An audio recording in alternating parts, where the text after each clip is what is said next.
আপনি কি জানেন চীনের প্রাচীর পৃথিবীর সবচেয়ে লম্বা মানবসৃষ্ট স্থাপনা? আর এর দৈর্ঘ্য কত জানেন? এর দৈর্ঘ্য প্রায় 21,000 কিলোমিটার।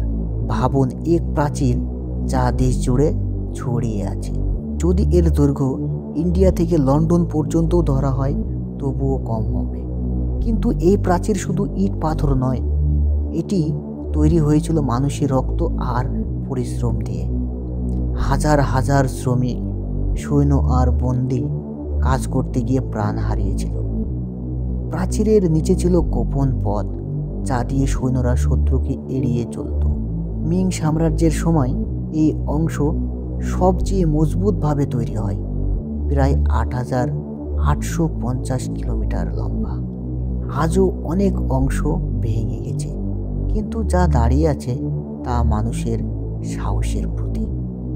আপনি কি বিশ্বাস করবেন, 1000 বছর আগে মানুষ শুধু হাতের জোরে এমন বিস্ময় তৈরি করতে পেরেছিল?